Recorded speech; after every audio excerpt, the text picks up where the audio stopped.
예, 존경하는 창원 시민 여러분, 그리고 손태하 의장님과 선배 동료 의원 여러분, 장검용 권한대행과 5천여 공무원 여러분 반갑습니다. 반송 용지동 지역구 시의원 더불어민주당 박혜정입니다.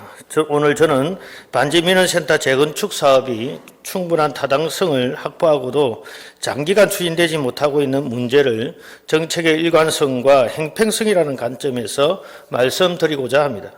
반지민원센터는 1991년 준공된 노후청사로 공간이 협소하여 주민복지 프로그램 운영이 어려운 상황이며 장애인과 노약자를 위한 기본적인 편의시설도 부족한 실정입니다. 이로 인해 반지동 주민들은 반송동 행정복지센터를 이용해야 하는 불편을 오랫동안 겪어왔습니다.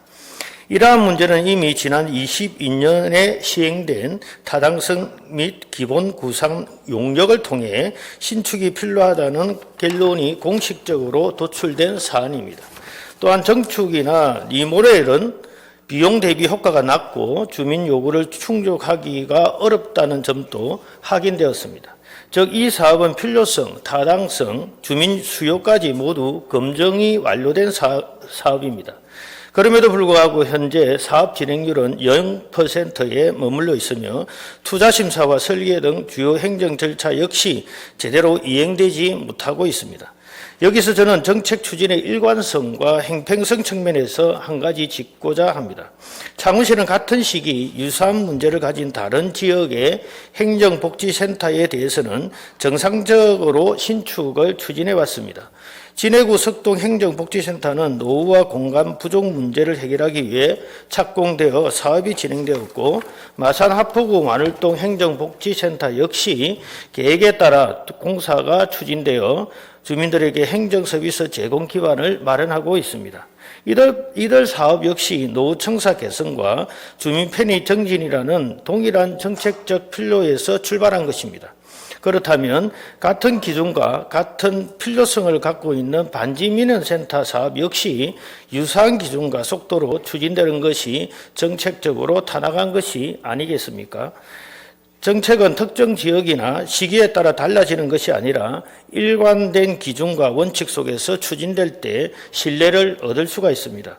특히 공공청사와 같은 생활 인프라는 주민의 기본적인 행정 서비스와 직결되는 만큼 더욱 공정하고 균형 있게 추진되어야 합니다. 반지동은 약 6,000세대 1만 2천여 명이 거주하고 있으며 이 중에 약 30%가 60세 이상의 고령층입니다.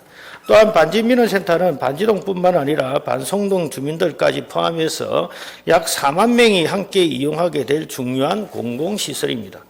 따라서 타당성이 확보된 이 사업을 계속 미루는 것은 4만 주민이 마땅히 누려야 할 행정서비스를 창원시 스스로 차단하는 것과 다르지 않습니다. 존경하는 선배 동료 의원 여러분, 그리고 장검용 권한대행과 공직자 여러분, 이제는 개별 사업을 넘어 정책 전반의 일관성과 행평성을 점검해야 할 시점입니다. 이미 타당성이 확보된 사업이라면 그에 걸맞는 속도와 책임 있는 추진이 뒤따라야 합니다. 자료화면은 2022년 수립된 반지민원센터 재건축 계획 조감도입니다. 계획 수립 이후 상당한 기간이 경과했음에도 사업은 여전히 초기 단계에 머물러 있습니다. 이제는 더 이상 미룰 수 없는 주민 수건 사업입니다. 이에 본 의원은 다음과 같이 제안드립니다. 첫째, 지연된 투자심사와 행정 절차를 조속히 이행해 주시기 바랍니다. 둘째, 중기 재정 계획에 반영된 사업인 만큼 예산 확보를 구체적으로 추진해 주시기 바랍니다. 셋째, 당초 계획에 기반하여 실행 가능한 사업 추진 로드맵을 명확히 제시해 주시기 바랍니다. 4년이라는 시간은 사업의 필요성을 검토하기에는 충분한 시간이었습니다. 이제는 실행 여부를 결정하고 추진해야 할 시점입니다. 앞으로는 같은 기준, 같은 원칙 아래 균형 있는 정책 추진이 이루어지기를 기대합니다. 창원시가 시민 모두에게 신뢰받는 행정을 펼쳐주시기를 바라며 이상 발언을 마치겠습니다. 경청해 주셔서 감사합니다.